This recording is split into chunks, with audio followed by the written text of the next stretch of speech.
Welcome to this special Italian wine podcast broadcast. This episode is a recording off Clubhouse, the popular drop-in audio chat. This Clubhouse session was taken from the Wine Business Club and Italian Wine Club. Listen in as wine lovers and experts alike engage in some great conversation on a range of topics in wine. If you enjoy listening, please consider donating through ItalianWinePodcast.com. Any amount helps cover equipment, production, and publication costs. And remember to subscribe and rate our show wherever you tune in.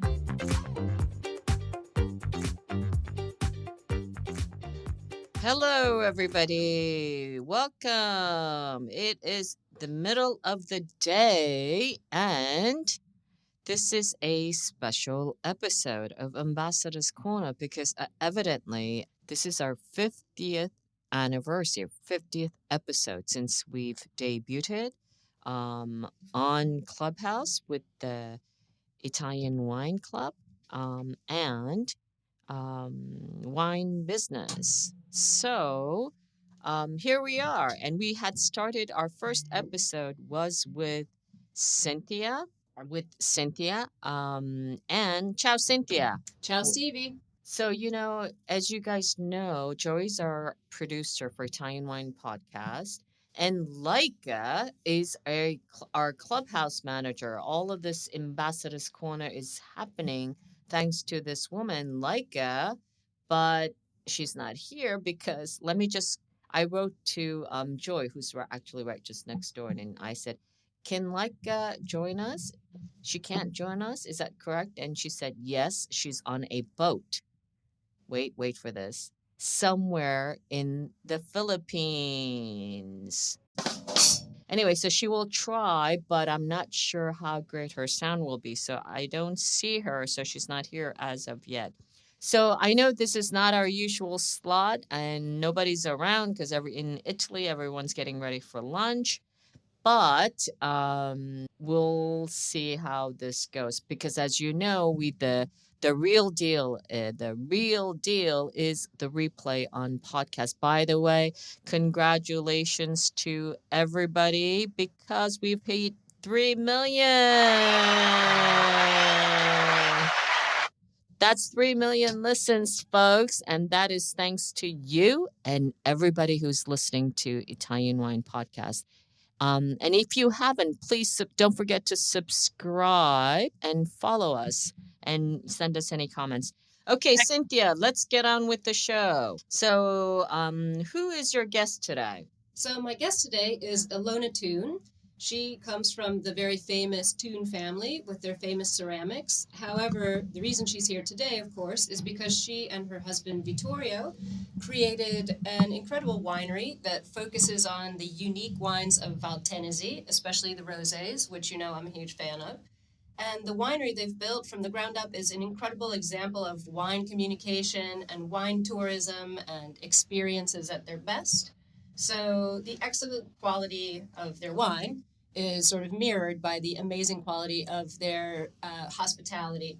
And they are also supporters of the Lenny Thun Onlus Foundation, which is something I want to talk about too. So I think Ilona's amazing for what she's accomplishing in terms of hospitality and communicating her region to a broader audience. Okay, so take it away. I know Ilona hasn't got very much time, so why don't you just take it away? Okay, fantastic. Thank you so much for coming on today. I really appreciate you taking the time. I know this is your busy season, and you've got a lot going on at the cantina, so thank you so much for coming. Well, thank you for hosting me. Thanks a lot.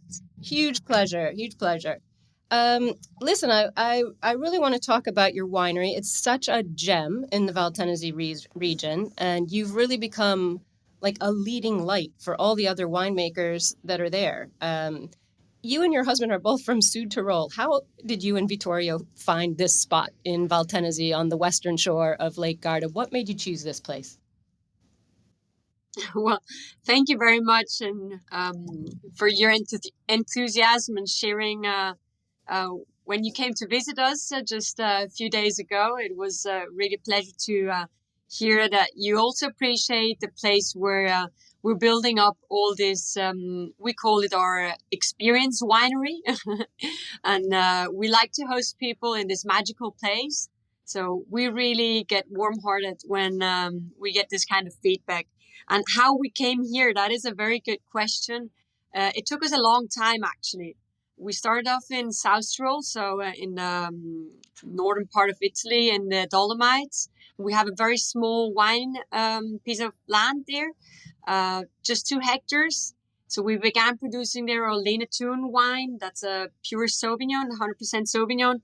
And we made about 6,000 bottles. So that's, of course, a very, very tiny production. And then the desire after a few years that we came into the production with this wine was to expand our production, of course, to be able to build up a proper winery with all the requirements. And so we started to travel around Italy.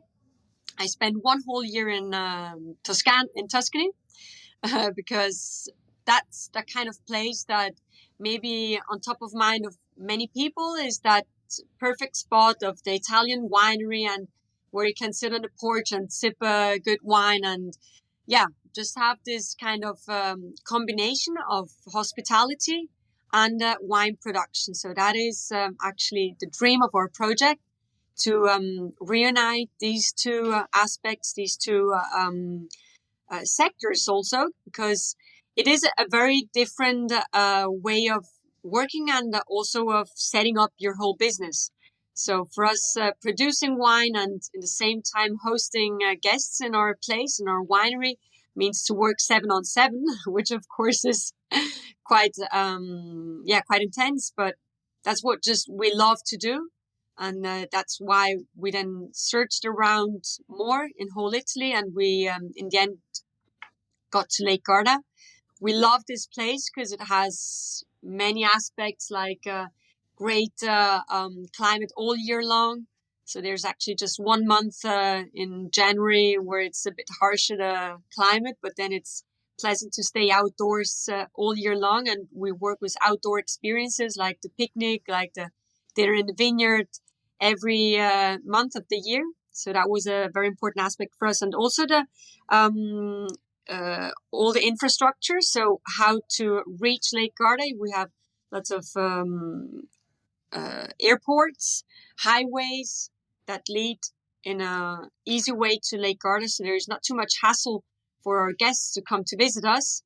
And then we are in a complete natural and green surrounded place. So you get off the highway, you drive 20 minutes, and you get to this amazing place where, you're just surrounded by vineyards and olive groves.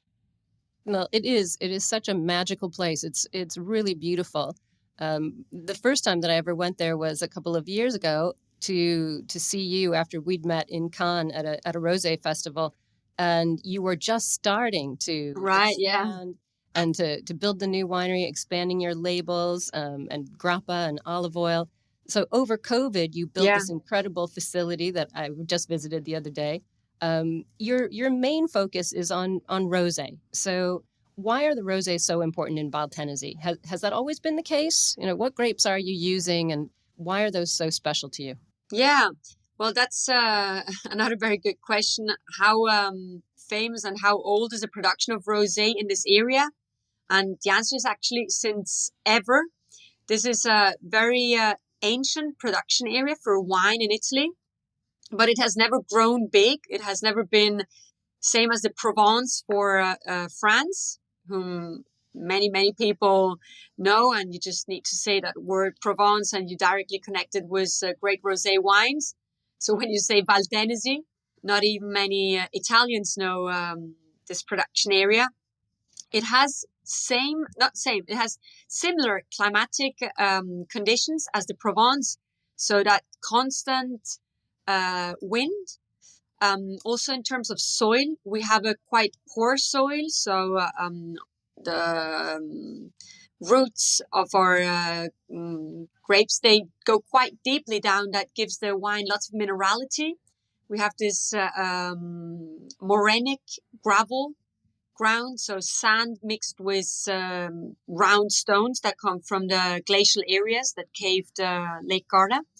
And that gives the our vineyard is the perfect condition to produce, especially our native grape, and that is the Gropello. We have this special grape which just grows on Lake Garda on the west shore side, so where we are in Valtenesi. And it is a very compact grape. So the single grains, they touch each other, and it's with a very thin skin. That makes it a very difficult grape to grow, but it is the perfect grape for making rosé because it has a very light color and it has a perfect acidity balance to give the rosé that kind of hint you really want in the glass when you taste such a wine. You want a fresh wine, you want something crunchy, you want something very perfumed. So to make such kind of rosés that also are able to last long in terms of aging, not just fresh rosé that you drink directly the year after production, but rosés that can get 5-10 years old. That is very special for this kind of wine. And I'm a huge we fan, have, as you know. yeah, I know you appreciate the rosé, especially because you got, I think, the meaning of the rosé. A rosé is produced in our area just with red grapes. So you kind of have the tannins, you have the structure of um, of a red wine. Not really, it's not a red wine, of course. But then you have also the lightness of a white wine. You have that combination, and it is a wine that you can, when you do your classes, I think you like to combine it to the different plates. So from the entree to the first course, second course, to the dessert. You find rosés that really combine very well to all of this, isn't it?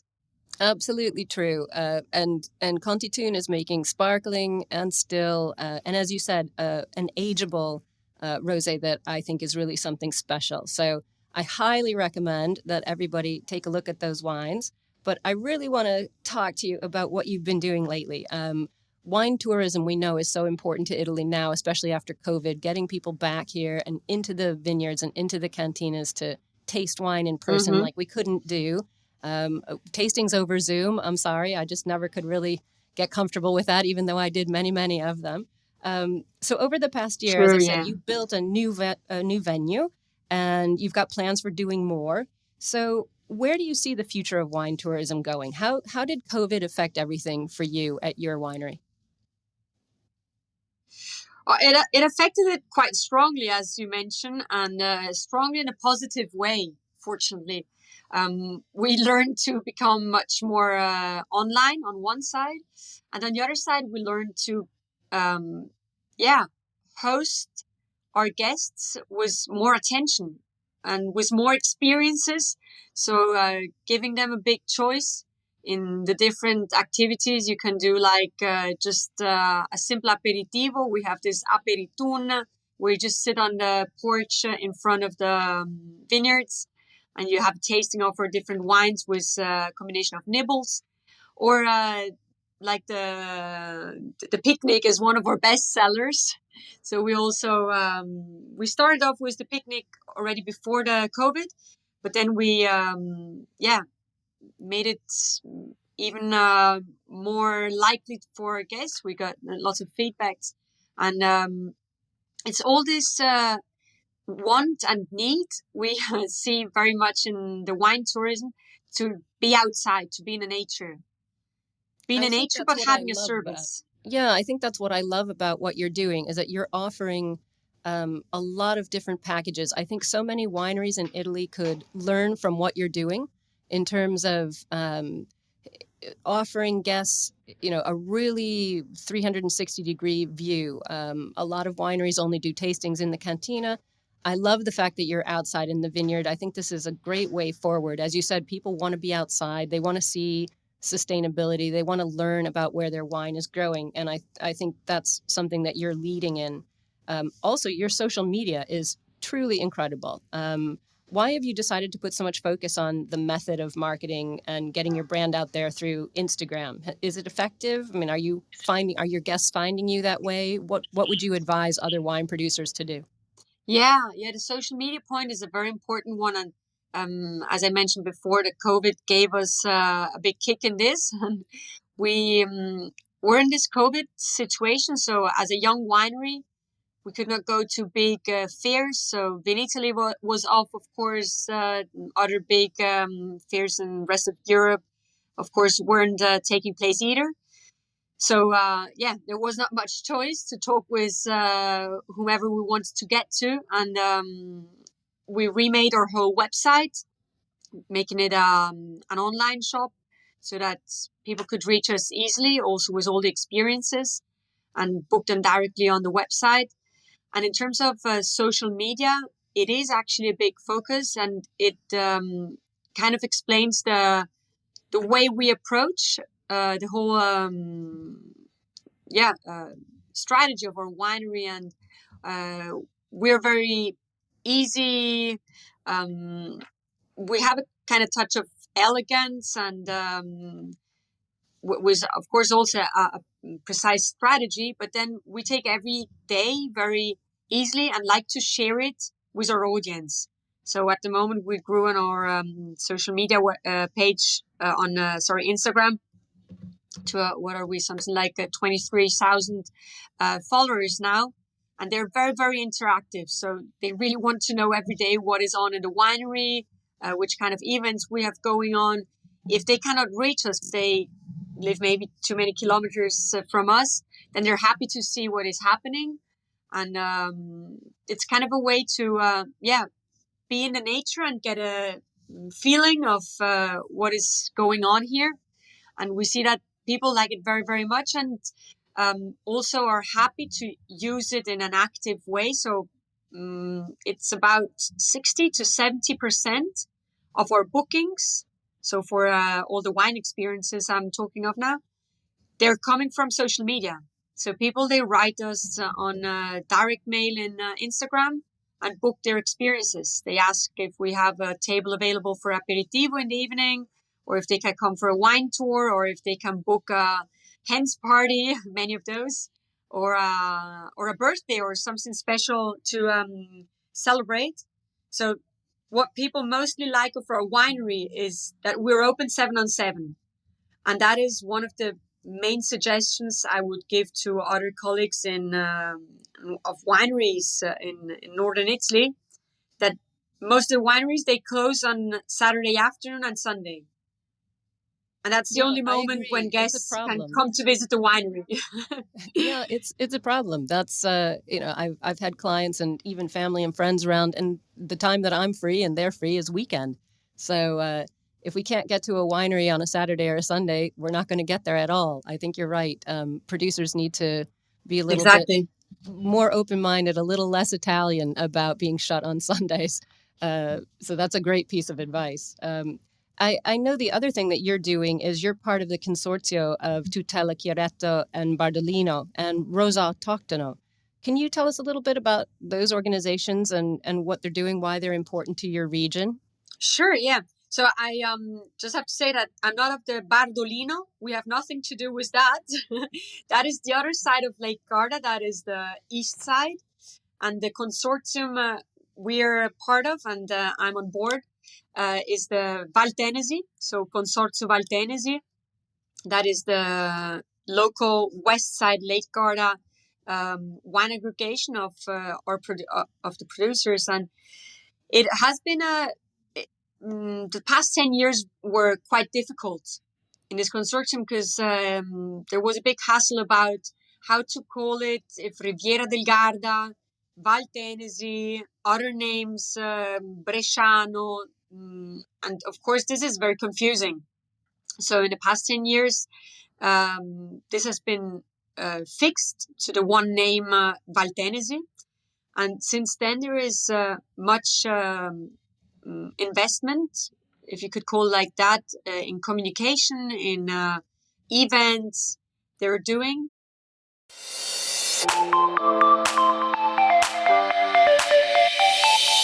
Are you enjoying this podcast? There's so much more high-quality wine content available from Mama Jumbo Shrimp. Check out our new wine study maps, our books on Italian wine, including Italian Wine Unplugged, The Jumbo Shrimp Guide to Italian Wine, Sangiovese Lambrusco and Other Stories, and much, much more on our website, mamajumboshrimp.com. Now back to the show. In order to let people know this wonderful spot on earth. And we're also working lots together with actually what I mentioned before, the Consortium of Provence. So since, ages, I would say over 10 years now, there is a strong collaboration. We talk to each other every week, especially in terms of scientific researches. So about rosé, about the best color of the rosé, about the best taste of rosé, about the best perfume of rosé. And there are constant, researches going on that start from which kind of grapes to use, how to grow them, which kind of weather conditions they like or they want to be exposed to, how to treat the grape during the year. So if you should leave many leaves on the plant in order that it develops in one direction, or if you should maybe get rid of some leaves in order that the grapes get a more sunny flavor, we call it.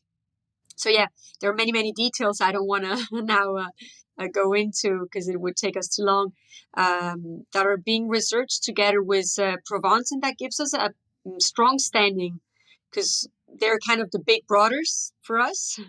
They're, of course, much, much bigger. They produce around about 200 million rosé bottles.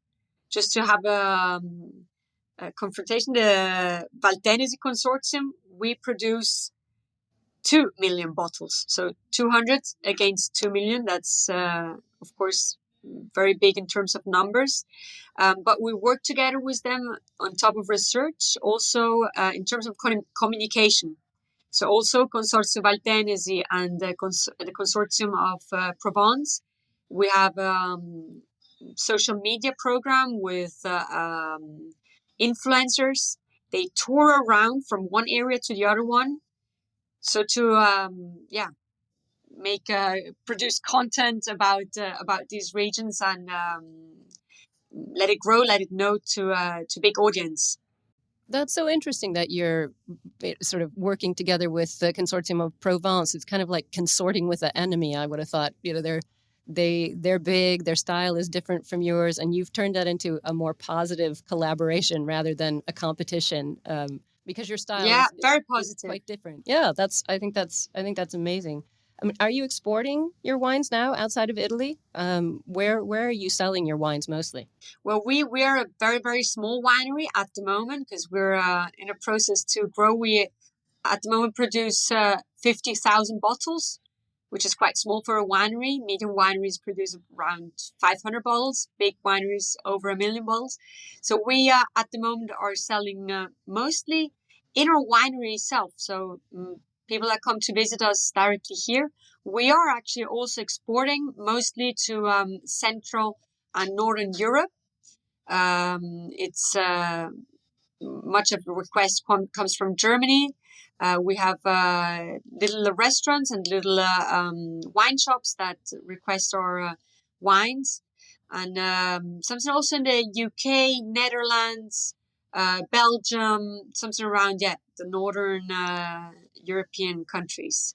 And little request, and we're sending it. It's with customs, quite difficult, to the US, but we're getting there. No, I think it's great. The trend for rosé globally, as we all know, is growing exponentially. And people don't know that much about Italian rosé. So the fact that you're getting it out there across Europe and even sort of getting a little toehold in the US is going to be important to Valtenesi and also to Italian rosé in general. If people get interested, they'll be looking for it. So that's important. I also want to just talk to you a little bit about your Lenitun Onlus Foundation. It's a really special project. I know your winery is supporting it, and it was named after your grandmother. But it's a recreational therapy project that takes ceramics into pediatric cancer departments in a lot of hospitals. Can you tell us about the Yeah. project and how it came about and how people can get involved? Yeah, well, thank you for touching this. You warm my heart when you talk about this, because it's a small foundation, but now it's quite spread around Italy. We work in 32 hospitals, and as you mentioned, in the laboratories, basically give the opportunity to mostly kids that have to do long cures in hospitals and get away from school in this way, and all kind of entertainment, of course, because what they do mostly is laying in their hospital bed. So this recreational therapy means that we provide them with all the necessary materials to work with clay. So from the clay itself, of course, and all the materials that you need then to the colors and whatever, and of course also the personnel who guides the kids. And then there is most of the personnel is voluntaries, so it's mothers, fathers, aunts, or whoever, and they join the laboratories. We have around 10 to 15 voluntaries for each laboratory, and one professional how you say ceramista. I just know the word in Italian. Yeah, And she's then in charge of the the ceramic professional artist, person who the works the head clay. ceramic artist. Yeah, exactly, ceramic artist. And she then is in charge of taking the ceramic pieces that the kids produce to the professional ovens to get it ready then.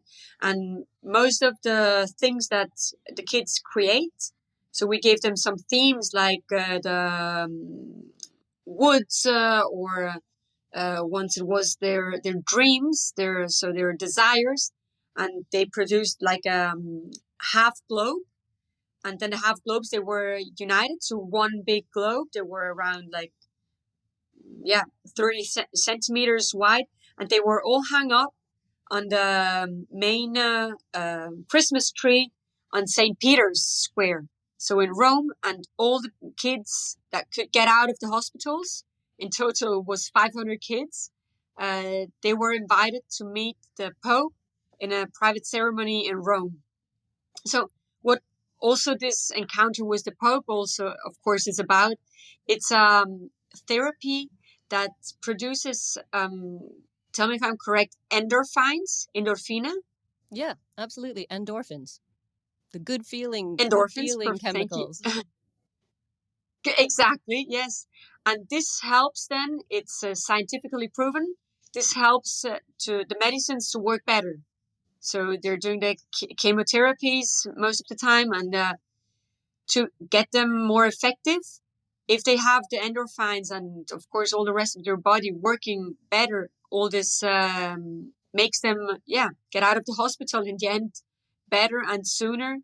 And mostly it's about the kids, but very often it's also about their families and parents that are living this horrible time in their lives, and they get kind of this distraction with the clay. Basically, it's therapy that involves making you create something tridimensional, and this calls very strongly this endorphins. So it's a very effective. Like there are many therapies like this. There's the pet therapy, the clown therapy. There are many.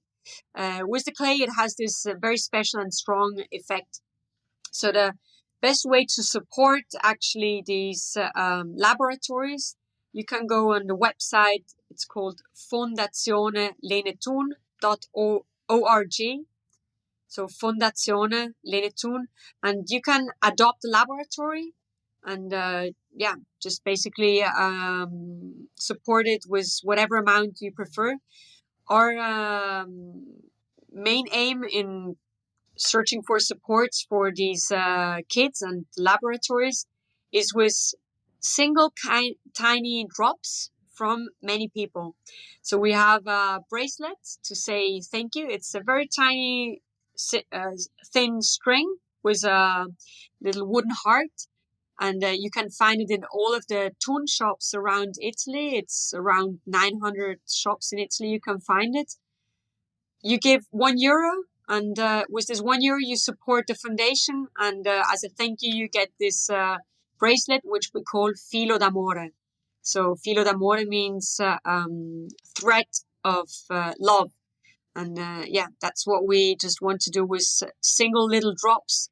So not asking too much, not asking people to donate huge amounts, but just €1, €2, €3.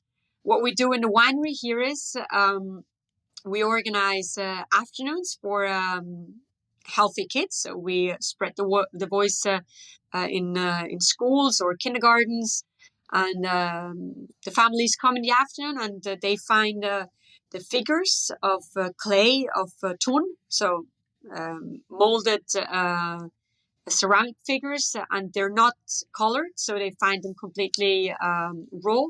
We give them a kit of colors to color them, and to buy one of these kits, to buy one of these packages, let's say, it costs around 10 to 12 euro. So the motto here is that kids are helping kids. The not ill kids, they're having fun and they're coloring, and they take home this thing they just had fun with, and they donate in the meantime, or their parents actually donate, and help kids that are not having a great time in the hospital. I love how you've tied sort of the science going on in your vineyard and the research you're doing to the science that's going on in the hospitals, and inviting kids into your vineyard, I think, is another thing that more Italian wineries could do. You're always happy to have kids in the vineyards and at the cantina at Thun, and I think that has helped a lot with your tourism as well. So, kudos for that, because I know a lot of families struggle to take children with them if they're going to go wine tasting, and you make it very easy to do that. So I would love for other producers to take a look at that. But I also know you're planning to do a lot more building on your estate in Valtenesi. What's the upcoming projects? What are you doing next? Well, the upcoming is for us a little bit the coronation of the whole project, because it will be the part of the rooms. So the courtyard where our winery is in, so it's in the middle of our 15 hectares. There's this old courtyard of the 1800s, and we are refurbishing all this so that next year we will open this little wine resort with 25 rooms and a little wine spa with 3 to 4 saunas, some massage rooms, and especially the outside part with a big cold swimming pool and another warm swimming pool. And the main thing is for us that every room will have its own little garden, so its own little private space outside in the green. That means that basically on the roof of our wine cellar, we dig the wine cellar under the ground, so that on top now it could be all green, and that gives double uh, the double aspect that having the the wine cellar with earth and greenery on top keeps it, of course, cooler.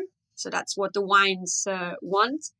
And second positive aspect is that our guests can enjoy a wonderful park and a garden which is made with, of course, lots of olive trees, and a nice garden where we filled it up with lots of flowers, because as rosé producers, of course, we needed lots of pink flowers, so that our guests, can spend most of their time when they visit us in green outside, and enjoy there exactly where all our products come from. So this infinity pool that goes directly into the wine rows, and the rest of the garden that is in an olive grove.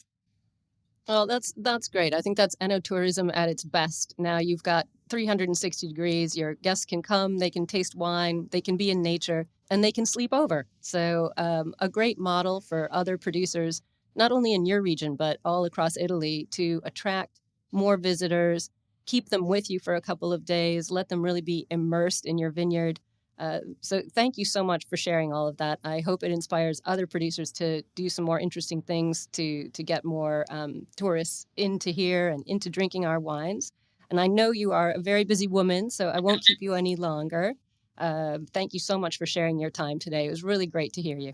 Well, thank you very much, Cynthia, for initiating this and for inviting me. It was a great honor. And congrats to the Clubhouse and to the podcast for, I just heard before, your great numbers you just reached. So applause to that. It was really big honor to be part of this today and to share a little bit of our tiny spot here. We're really super, super happy to welcome whomever wants to come by here. Hi, Ilona. I'm Stevie. I'm back. Just have you got time for one more Hi. question? Sure, sure. Yeah, Ilona. So, just I want to understand something. So your family is from it's the famous Thun ceramics family. Is that correct? Correct, yeah. Yeah. And so then you're coming from this, family business of ceramics. Number one, why did you want to start making wine? And number two, why didn't you start making wine in like Alto Adige, which is your home? Yeah, that is I'm a just good question curious. because Yeah. no, that's very good to ask because Alto Adige is a very important wine region, and I am from their native, and I would have liked to stay there also. I must admit, we started to so my family we have wineries since always all the past generations of my family that go back to the year 1150. So we have a quite long history. Oh, so And we always where's had your family wineries. winery? Our family winery is, well, we have vineyards. So not a Okay. winery where we produce wine in Alto Adige. Because in Alto Adige, the social wine sellers, Yeah, Cantina they went to Sociale. a very high level. Yeah, the Cantina co-ops are Sociale, very good. exactly, yeah. Yeah. Yeah, they are at a very high level, very different from all the rest of Italy, where Yeah, they are I perceived as a agree very with you. low level. They're the benchmark in Yeah. terms of co-ops. I was just there actually at Tramin last week. Oh, yeah, exactly. That is one of the amazing ones, and we always gave our grapes to Aha. Terlano, and they Okay. actually just take grapes from the best vineyards. So for Right, us, right. our family and our past generation, it was always an honor to Mm-hmm. give our grapes to these co-ops, as mentioned. So we started them 20 years ago, producing our first wine, which is the Ilona Thun, Mm-hmm. and we gave them the name of my grandma. And that was that very tiny production. So when we got on our first steps and wanted to go on with the production, of course, our idea was to stay in Alto Adige, Mm-hmm. and we started looking around. I must admit that in terms of prices of buying a vineyard in Alto Adige, it Yeah, of was course. impossible for us to start a business. Mm-hmm. To give you a dimension of Yeah, the prices in Alto economically Adige, was not sustainable. Mm-hmm. exactly. They cost around 800 to 1,000 to 1 million, 1 hectare. Exactly. Versus in Valdenese, where we are now. So it's one of the 5 most costly areas in whole Italy. Yeah, sought after, And yes. yeah, it's not really affordable. So either you inherit more in, Land. yeah, Mm-hmm. a whole estate, but to build up the whole wine cellar. And we were looking for a native, another area was native grapes. So Mm-hmm. that's why we were touring around Italy. So native grapes, together with the fact that we want them to be naturally, how you say, the cultivation. So an organic cultivation. Sorry, Right. couldn't get Okay. up was the word. So we were looking around for this, and we could not find it. It was an affordable price in Alto Adige. That's why then we moved to because there's too few space in Alto Adige. There's so many mountains Yeah, and and it's highly sought fertile. after. But of course, they make one of the Exactly. Yeah. best wines of Italy. So I'm a fan. So it was just curious. It seemed so odd that you went to another True. area. Absolutely. Yeah. Hmm. True. Okay. All Absolutely. right, And Ilona. Thank we you have so this much one. being part of. Go ahead. I'm sorry. Yeah. No, I just want to mention that we have this one wine that comes from Alto Adige, and that is a very precious wine for us. So, as you mentioned, that they have a very high level, not because it's our wine. All the wines of Alto Adige, they're very good, and that probably they're good and precious because there are so few of them. And which wine is that? And the The wine wine from we Alto produce is Adige. 100% Sauvignon. Oh, it's Sauvignon. Okay. All right. Okay, very Yeah, good. yeah. Listen, Ilona, thank you so much for being part of this 50th anniversary episode, and hope to meet you in person, and maybe perhaps we can pop by your winery. Sure, sure. It would be a great pleasure if we could combine with Cynthia and whomever you would like to come by. It would be a great pleasure. And thank you very much again for the honor for being with you at this 50th anniversary. Yes, thank you so much to you. Ciao, ciao ragazzi, and it's a wrap.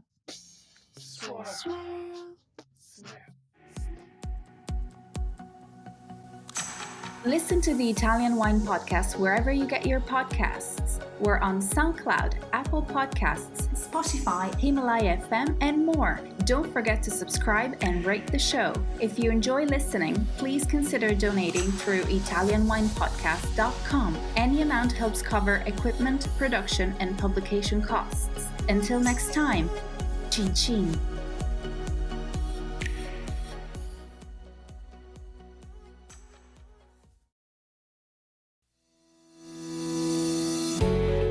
Hi guys, I'm Joy Livingston and I am the producer of the Italian Wine Podcast. Thank you for listening. We are the only wine podcast that has been doing a daily show since the pandemic began. This is a labor of love and we are committed to bringing you free content every day. Of course, this takes time and effort, not to mention the cost of equipment, production, and editing. We would be grateful for your donations, suggestions, requests, and ideas. For more information on how to get in touch, go to ItalianWinePodcast.com.